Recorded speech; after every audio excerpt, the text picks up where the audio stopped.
السلام عليكم ورحمة الله وبركاته. أعزائي المشاهدين، أهلا وسهلا بكم في حلقة جديدة وبرنامج الضوء الأخضر.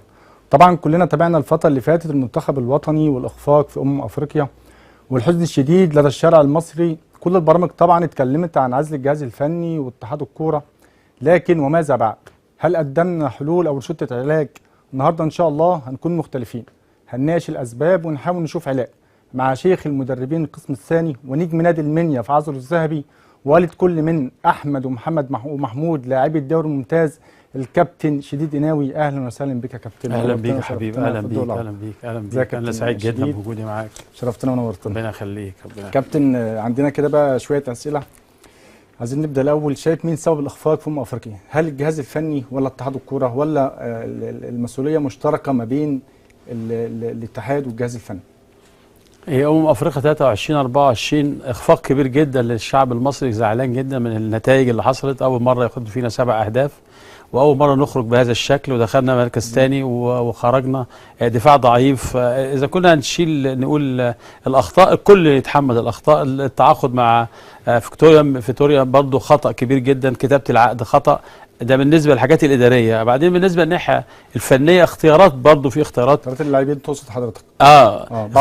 بعض اللاعبين اختيارات مش في محلها، اضافه للتشكيل اللي كان بيلعب بيه. تشكيل هو خايف يلعب بتشكيل ما عندوش صانع لعب في نص الملعب، ما فيش صانع لعب اصلا موجود. خط الظهر ضعيف جدا، حجازي كان مصاب ورجع، وعبد المنعم، ومره يلعب محمد هاني، ومره الناحيه الشمال يلعب فتوح، وبيلعب محمد حمدي، وخلى محمد صلاح صانع العاب. عمل حمل كبير على محمد صلاح انه يبقى صانع العاب. احنا المفروض يبقى في صانع العاب في المنتخب المصري، لان انت المنتخب مش زي الانديه. المنتخب بياخد صفوه اللعيبه سواء المحترفين او المصريين، قدامه صفحه كبيره جدا من المنتخب، من اللاعبين، سواء قسم اول قسم ثاني، هو له الحق. انما المدرب الاجنبي اول حاجه بيفكر فيها اللعيبه الاجانب. اول حاجه ما عندوش مشكله انه مين محترف خارج الارض، بيجيب المحترف ايا كان مستواه وبيجي يقعد. يعني مرموش جه قعد، مع انه كان من افضل اللعيبه اللي انا شفتها في البطوله، اضافه لاصابه محمد صلاح اللي هي كانت بدري. ومحمد صلاح وجوده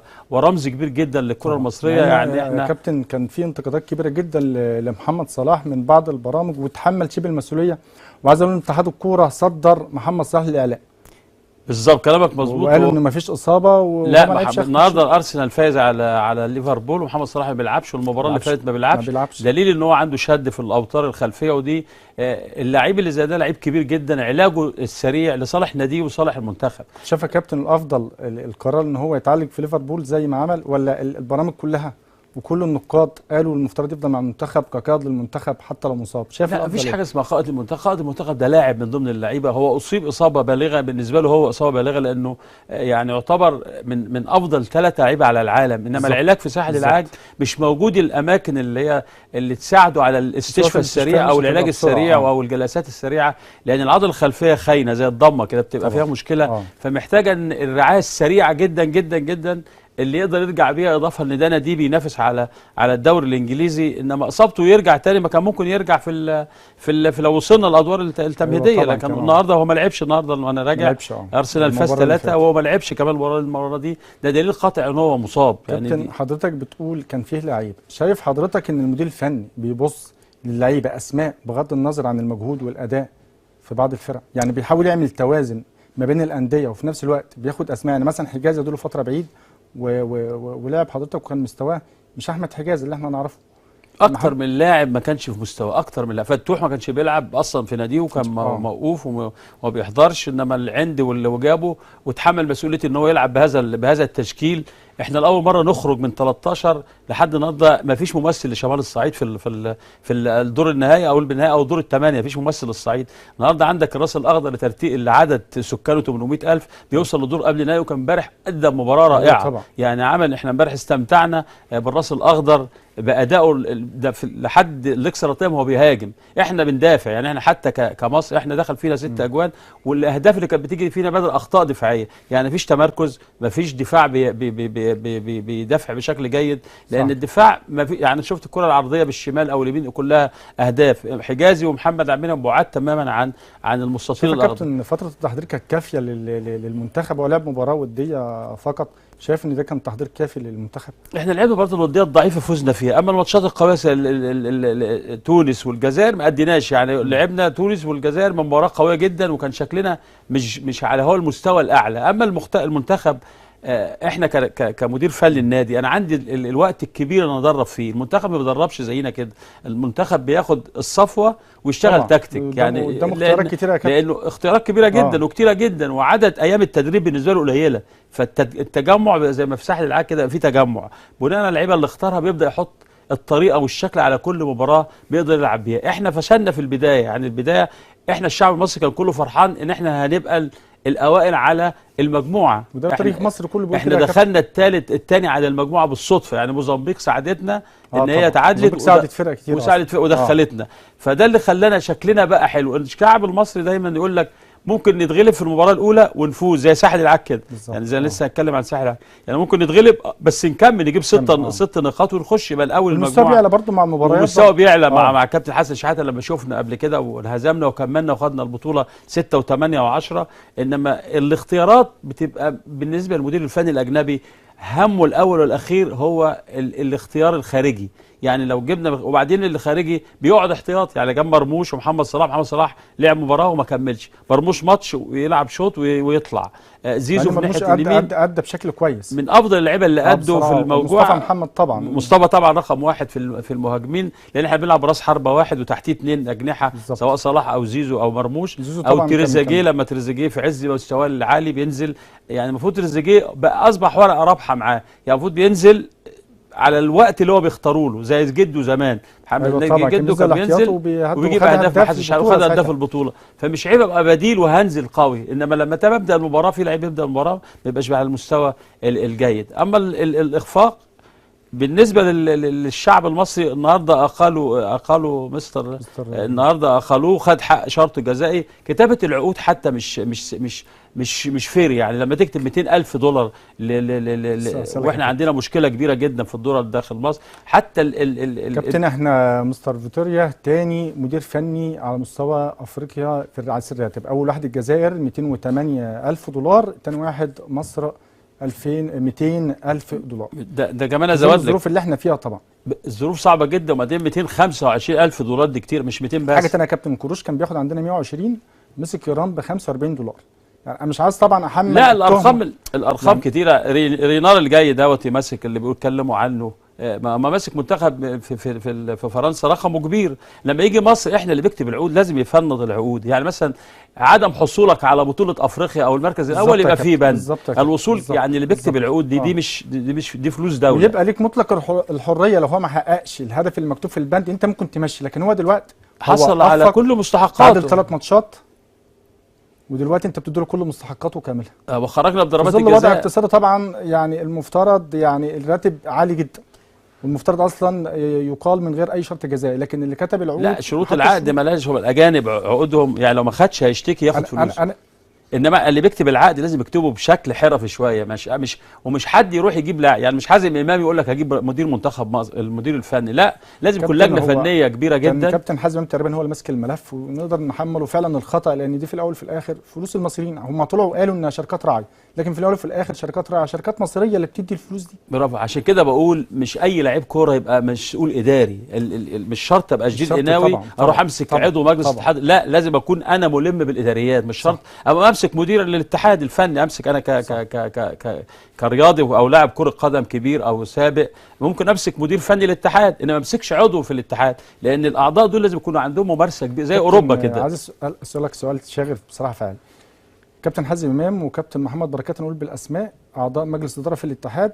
كابتن حازم محل الرياضه على اكتر من قناه، كابتن بركات بيقدم برنامج. شايف ان في ازدواجيه ان انا ابقى مسؤول وهطلع في برنامج؟ طب انا هطلع هاجم، مش قادر اهاجم الاتحاد، مش قادر اهاجم المنتخب، في نفس الوقت انا بحلل بعمل برنامج. شايف ان في ازدواجيه المفترض اي مسؤول في اتحاد الكوره ما يشغلش اي منصب خالص خاص بكره القدم في مصر؟ هو ده اللي انت كلام المظبوط، مش اي حد. انا لا، انا لازم اكون متفرغ لعملي الاداري اللي انا بشتغل فيه، مش هبقى في حته زي ما انت تقول كده شغال في مكان وارجع المكان، يبقى انا بادي المكان ده، وبعدين انا اللي بكتسب من المكان كاسم الاتحاد المصري لكره القدم. لما اتعاقد انا كحازم امام مع مستر فيتوريا ده وانا اللي اكتب العقد، لا، لازم يكون في لجنه فنيه ولجنه يعني خاصه بالماليات، بالظبط. اللي هو المسؤول عن الماليات اللي يكتب العقد. لما يكتب بنود العقد زي ما احنا اتفقنا كده، يبقى الاختيار فني، لجنه بتختار المدير الفني، بالظبط. ونحط سي في كامل لجديد والكذا وكذا وكذا وكذا، ونبدا نختار. والله احنا اخترنا جديد، يبقى احنا عندنا 1 2 3 4، دي بنود العقد. اما النتائج ملهاش دعوه. انا دايما اقول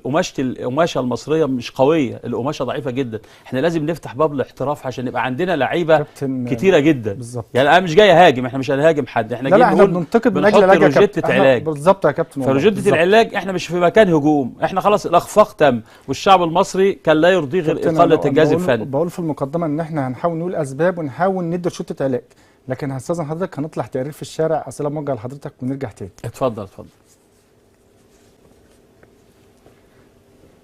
مساء الخير عليك يا كابتن ابو القاسم، وبنرحب بضيف النهارده كابتن شديد قناوي، ومعانا احد الجمهور في الشارع السويفي. اهلا بحضرتك، عرفنا بنفسك. مع حضرتك عيد يا فندم، عيد محمد. حضرتك حابب تسال وتوجه سؤال لكابتن شديد قناوي؟ تمام يا فندم. حضرتك سؤال الكابتن شديد يا فندم، في ظل الظروف اللي بتعيشها البلد محتاجين مدرب مصري يقود المنتخب، والمدرب المصري عاوزين تجربه حسن شحاته نعيدها من جديد، وليكن الكابتن حسن شحاته او غيره من المدربين الاكفاء عندنا في مصر، اكثر من مدرب كفء، ويستغلوا الفرصه دي، لان عندنا كابتن حسام حسن وغيره من المدربين وطارق العشري وغيره. ليه اتحاد الكره حاليا دلوقتي ما ياخدش الفرصه دي ويستثمر في المدربين المصريين ويطلعهم زي تجربه كابتن حسن شحاته؟ تمام، شكرا على وجودك معانا. الافضل الافضل. ومعانا احد الكوادر الشبابيه في الشارع السويفي، هيعرفنا بنفسه. اهلا بحضرتك، عرفنا بنفسك. اهلا بحضرتك، محمد بلم محامي. اهلا بيك. حضرتك حابب توجه سؤال ايه لكابتن شديد قناوي؟ انا الاول برحب بكابتن ابو القاسم وكابتن شديد قناوي، وبقول له يا كابتن احنا محتاجين مراجعه كبيره للشؤون القانونيه في اتحاد الكوره. ازاي العقود دي بتتعمل للمدربين دي بالارقام دي ومفيش شؤون قانونيه بتراجع ولا في حد بيراجع؟ بس فاحنا محتاجين نظره مره ثانيه للعقود اللي بتتكتب مع سواء مع اللعيبه او سواء مع المدربين الفنيين. تمام، شكرا على وجودك معانا. شكرا. ومعانا احد الشباب في الشارع السويفي. اهلا بحضرتك، عرفنا بنفسك.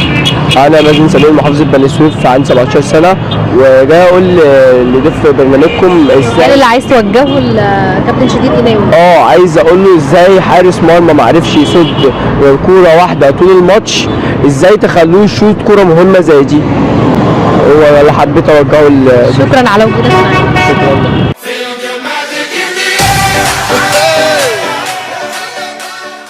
رجعنا لكم بعد التقرير والكابتن كابتن شديد قناوي. كابتن اسئله مهمه جدا وتحس ان الناس قلبها على المنتخب، يعني حتى اللي بيتكلم بصدق. نبدا من اول سؤال، ليه ما نستعينش بمنتخب وطني في ظل الظروف الاقتصاديه اللي البلد فيها؟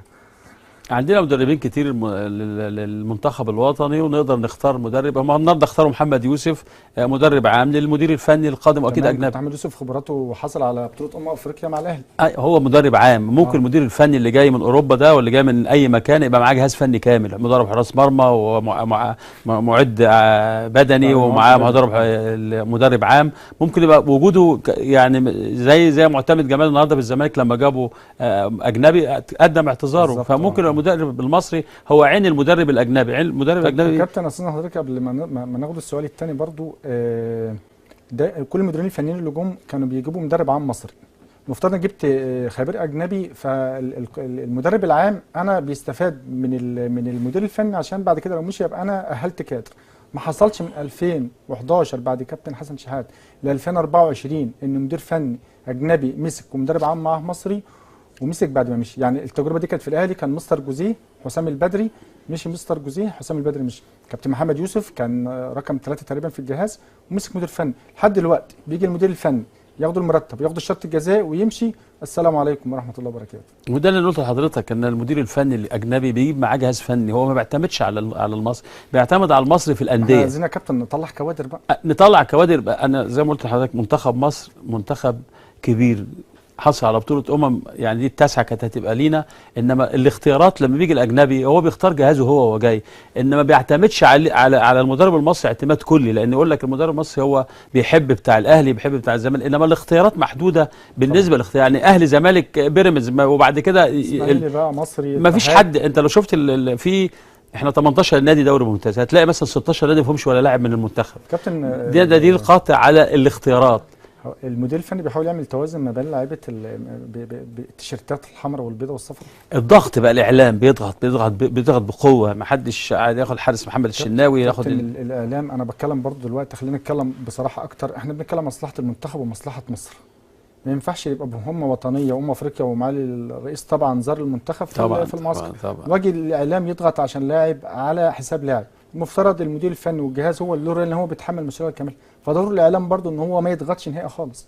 المفروض انت عارف الاعلام بتاعنا احمر وابيض، مفيش الوان تاني، احمر وابيض مفيش تاني، انما الاختيارات المدير الفني هو صاحب القرار الاول، لان احنا حاسبه هو، بعدين هو اللي مشي. يعني المساعدين اللي موجودين ممكن يبقوا موجودين، انما هو اللي مشي، هو ما كانش عايز يمشي، وعايز يقول لك لحد كاس العالم. هو كابتن حازم امام برضو، وهقول كابتن حازم امام لان برضو بصراحه انت منتخب مصر منتخب البلد، كاتب في العقد في حاله الوصول لكاس العالم، ما ينفعش تجيب مدير فني تعمل له عقد ب4 سنين، على الاقل خالص قول له المربع الذهبي، المركز الثالث، توصل لنهائي، لكن ما تلغي افريقيا خالص وتقول له مثلا لا دي بطوله، ده انت خلي بالك 8 مدربين مشوا من بطوله افريقيا، 8 مدربين محليين واجانب مشوا. لا انا بتكلم السنغال لما حققش بطوله مشي، الجزائر لما حققش بطوله مشي، تونس ما حققش جزائر مشي. شروط جزائيه برضو زي مصر كده، اكيد في شروط جزائيه وارقامهم قليله، ارقامهم مش كبيره، لا بالظبط ارقامهم قليله، انما انا بتكلم احنا خرجنا ازاي، احنا خرجنا بشكل يعني مؤلم بالنسبه للجمهور المصري، احنا كنا قاعدين نتفرج مش مستمتعين باداء منتخب مصر، احنا بندافع من اول دقيقه مع موزمبيق وده صعب جدا، يعني واضح ان احنا كنا بنضغط من بدري، احنا بنقدر الفرق كنا بنكسبها بال5 وال6 وتبات بدري، بتنام بدري بالنسبه لمصر، لا ده ما بناموش بدري، ده احنا اللي ادائنا وحش، احنا لعبنا ماتش ضربات الجزاء، احنا شكلنا مش كويس، احنا ما لعبناش بشكل. ضربات الجزاء راي حضرتك في السؤال الاخير ده اللي هو المفترض ما كانش موفق ليه شاط الضربه الاخيره، كان مهند لاشين طبعا واعتذر عنها، ايوه بالظبط، كان اخفق قبل كده في خير. شايف ان دور القائد او كابتن المنتخب في المباراه ده كان يتعامل نفسيا مع مهند لاشين وكان دخل، لان ابو جبل ما كانش موفق؟ مهند لاشين قبل المباراه وقبل ما ينزل انا كمدير فني قالوا له ان انا ضيعت بطوله افريقيا بضربه جزاء، فانا بالتالي التغييره ملهاش لازمه، التغييره نفسها ملهاش لازمه، فانا كنت لازم اخلي حد. المباراه كانت في طريق لضربات، المباراه نفسها كانت في طريق لضربات الجزاء، انا كمدير فني اقدر اخلي زيزو، اقدر اخلي تريزيجيه، اقدر اخلي في نص الملعب، ما هو جهاز المعاون ساعه الحساب، جهاز المعاون ملوش دعوه، تلاقي كل واحد في جنب، ما حدش بيتكلم مع المدير الفني الاجنبي. كنت مدير فني كبير وقدير الحمد لله. المدرب العام انا بتكلم على ضربه الجزاء اللي ضاع، هو قال لك مش هشوط مش هسدد ضربه الجزاء، تمام. ال8 جت وعليه الدور، حضرتك بتقول ان هو نزله وكان في اخفاق قبل كده بالظبط، هو ما نزلش بقى، المفروض ما ينزلش او يقولوا له ما ينزلش، هو لما جت 8 على مهند لاشين هيسدد، فسدد الشناوي سوري ابو جبل الحارس قال انا ببص في عين ابو جبل، شايف انه متهور، وهي بصراحه كانت تصويبه حارس، هي تصويبه حارس، هو شتت زي ما سدد وطلعت بره المباراه، وبعدين زادت الامور صعوبه لان انا هصد الضربه الثالثه، يعني انا ضيعت وهقف، فبالتالي انا اعصابي كانت مهزوزه، والحارس الثاني شاط بشكل جيد، يعني ما هو مش عيب ابو جبل، هو الازازه اللي مكتوب فيها دي مكتوب 1 شديد هيشوط شمال، مكتوب 2 هيشوط يمين، في نص الملعب كله ارتمى يمين، وبداوا يلوموا على انه بالظبط، انما امبارح شوف حارس مرمى جنوب افريقيا يعني سدد 4 ضربات جزاء بشكل جيد جدا وصعبين جدا، ما كانش موفق، وكان موفق في البطوله اللي فاتت في ضربات الجزاء، بس هو المباراه فعلا ما كانش موفق في ضربات الجزاء. النهارده ابو جبل جاي من ترتيبه الاخير في الدوري، يعني ترتيب ابو جبل في البنك الاهلي الاخير في المجموعه في الدوري المصري هو الاخير، فاختياراته كانت سريعه، انت واخد 3 حراس مرمى منهم 2 مصابين، واحد ما بيلعبش وواحد مصاب، فرايحين يتعالجوا هناك ليه؟ احنا المفروض عندنا الاختيارات تتم بشفافيه، عشان تقدر لو اصيب شديد تلاقي بديل، تلاقي الثالث، تلاقي الرابع. اما الاختيارات نفسها والتغييرات في الملعب كانت محدوده، يعني تغييرات مستر كانت محدوده جدا جدا. الشعب المصري عرف كلها مين هيغير ومين هينزل. انما الاخفاق يعني عشان الناس المصريين يهدوا شويه، تعليمات او اي حاجه. انه يعني وزير الشباب والرياضه انا سمعته مع الكابتن شوبير قال انا قلت لهم ما تختاروش فيتوريا، كان في كروش موجود، يعني اختار دكتور اشرف ما كانش مرجح مستر فيتوريا. انا سمعته انا في العربيه، سمعته من قيمه اسبوع او اسبوعين لما بيسالوه عن قال لك لا انا ما اخترتش، ولو عايزين يمشوا يمشي. سالوه عن المدرب المصري قال لك لا المدرب المصري الضغوط بتبقى عليك كتيره. كابتن شديد برضه هرجع واقول ان الدوري المصري حضرتك شايف ان انعدام المنافسه هو اللي ادى المنتخب يبقى ضعيف؟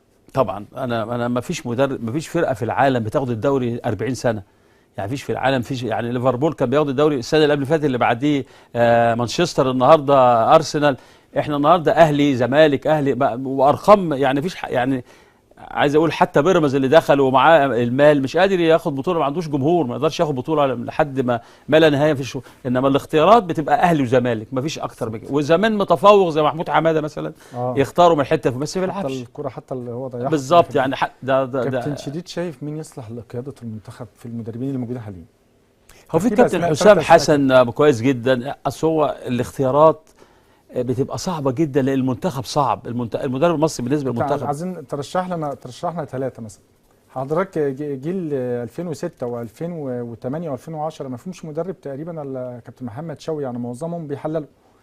يعني المفترض يبقى في كوادر طالعه من المفروض في كوادر كتيره في مصر، بس الحمل صعب. كابتن شديد يرشح مين بخبرته؟ حسام حسن مدرب كويس جدا بس برضه قوي شخصيته. رقم 2 ايمن الرمادي مدرب ممتاز من الناس اللي دارسين وعارفين، بس الحمل عليه تقيل جدا. رقم 3 هو كان طارق العشر بس مش هيقدر المنتخب بالنسبه له. كابتن علي ماهر وعلي ماهر المدربين الكويسين جدا. المنتخب تقيل على اي مدرب في الثلاثه. كابتن ايمن الرمادي كان بياخد احسن مدرب في الامارات، لكن هو ملوش ظهر اعلام، انا قابلته امبارح بالصدفه، قابلته امبارح حتى بالصدفه كده وانا في زايد.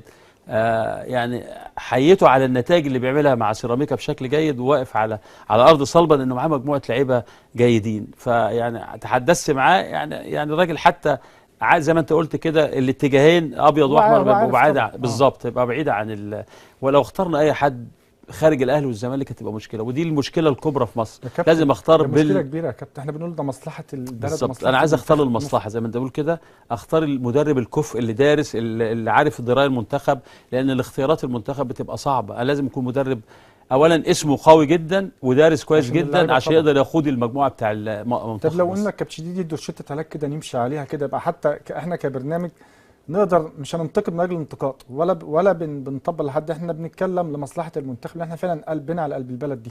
يعني المفترض فعلا طبعا روشته العلاج لكاس العالم القادم اللي احنا التصفيات عندنا مباراتين، وبرضه بقول لك من خلال البرنامج مباراتين صعبين جدا جدا جدا. بوركينا فاسو اللي الناس بيقولوا لا البوركينا فاسو فرقه من الفرق اللي دخلت، وقلنا افريقيا تقدمت خطوات، احنا بنتاخر خطوات.